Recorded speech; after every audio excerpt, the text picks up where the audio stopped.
Quel a été votre parcours? J'ai fait un BEP, CAP secrétariat. Ensuite, je suis retournée en filière normale. J'ai obtenu mon bac. Je suis allée à la fac des sports. Et pour financer en fait mon année de fac, j'ai travaillé, j'ai pris un petit boulot à côté. Puis finalement, je suis restée là. Donc j'ai fait de la manutention pendant une dizaine d'années. Ensuite, j'ai évolué. Je suis devenue assistante commerciale. Et puis mes employeurs ont voulu me rétrograder, chose que je n'ai pas acceptée. Donc j'ai fini par être licenciée. Donc je me suis retrouvée sans travail à 36 ans. Donc j'ai pointé à la NPE. On m'a conseillé de passer le diplôme d'aide-soignant. Mais je ne connaissais rien du tout. Donc j'ai fait beaucoup de recherches sur Internet.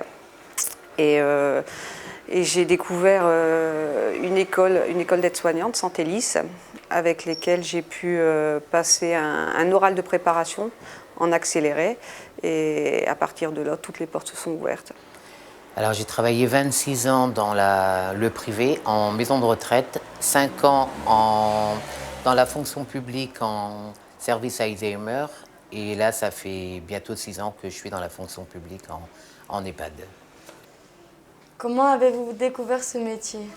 Lors d'un stage à l'école de couture, on devait faire un stage dans des établissements et ils m'ont envoyé en maison de retraite et je suis resté 26 ans là. Quel type de formation pour ce métier? Alors tu passes une formation de... Alors moi, il y a 6 ans, c'était encore 10 mois. En fait, comme j'avais mon bac, j'ai juste dû me présenter un oral. Donc en fait, l'oral, ça consiste, il te donne une question de société que tu dois travailler pendant 20 minutes. Et après, les deux formateurs qui t'examinent te posent des questions un peu de tout, quoi. Et donc de là, tu pars sur 10 mois de formation. Sur les 10 mois, tu as 5 stages de 4 semaines et tu as 8 modules à passer. Donc les 8 modules, ça se décline en plusieurs chapitres. Le premier module, c'est tu vas réaliser les actes de la vie quotidienne à la place de la personne soignée. Après, tu as un module sur les transmissions, tout ça, sur l'ergonomie. L'ergonomie, c'est savoir comment déplacer un patient sans lui faire mal et sans te faire mal. Et après, tu dois savoir comment utiliser les bons produits d'hygiène pour laver les locaux, parce qu'on parle de bio-nettoyage, alors encore plus avec le Covid. On a encore plus suivi des formations spécifiques pour nettoyer de fond en comble les chambres. Chaque module, en fait, a 8 examens. Et par rapport à tes stages, sur tes stages, tu as 2 MSP, alors je sais pas, il parlait de ne plus le faire, mais nous on était en mise en situation professionnelle où un de tes formateurs venait t'examiner lors d'une toilette et tu veilles à ne pas faire de faute d'hygiène, faute de sécurité, tout ça, et tu obtiens une note aussi pour ça. Et après, tu as des rapports de stage où tu dois valider toutes des compétences par rapport aussi à ces 8 modules. Et si tu n'as pas la moyenne non plus à ces stages, ils peuvent te proposer un stage de rattrapage. Mais voilà, en fait, tu as quand même plein de notes à avoir. Pourquoi faire aide-soignante? Parce que c'est un très beau métier. C'est proche du patient, on apprend énormément de choses. Moi, c'est la gériatrie, donc la gériatrie, c'est toute ma vie. Moi, j'aime bien la personne âgée. On découvre énormément, c'est magnifique. Quels sont les avantages et inconvénients? Les inconvénients, c'est travailler un week-end sur 2. Les horaires. Soit le matin, tu te réveilles très tôt, c'est 7h, 15h, tout dépend les stages, mais plus ou moins, tu commences très tôt. Et l'après-midi, tu finis à 21h, voire 22h pour certains services. Et tu travailles les jours fériés.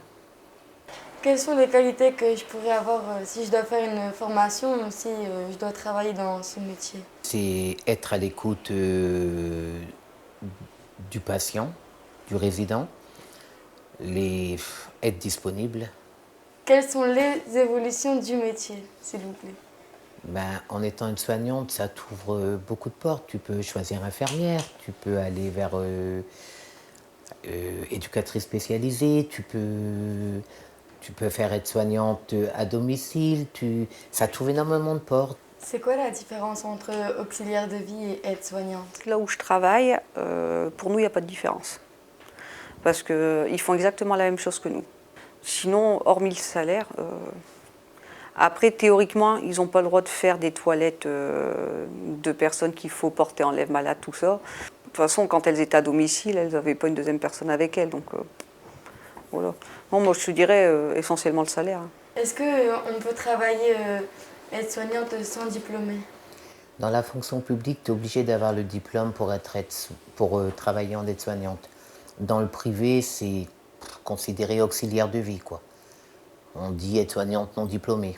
Moi, j'ai travaillé en maison de retraite privée. Les premières années, je n'étais pas diplômée et pourtant, je faisais la même chose que les aides-soignantes. Et c'est comme ça qu'après, j'ai voulu rentrer à l'école d'aide-soignante pour justement avoir le même salaire qu'eux. Parce qu'à partir du moment où tu fais la même chose, tu juges que le salaire doit être identique. Oui. Et c'est de là où je suis partie à l'école d'aide-soignante que j'ai eu le diplôme et que j'ai le même salaire qu'eux. Et tu es reconnu et tu apprends énormément de choses, surtout l'hygiène et la sécurité, quoi. C'est important, la sécurité, comment porter un patient malade. Parce que moi, je dis résidence, que c'est des personnes âgées, mais leur donner à manger. Tu ne donnes pas à manger comme ça à n'importe qui. Il y a des fausses routes. Quelqu'un peut s'étrangler, donc tu dois savoir le dossier de la personne. C'est énormément de choses. L'aide-soignante, c'est pas juste faire des toilettes et tout, quoi. Les 10 mois servent à quelque chose. Tu apprends beaucoup.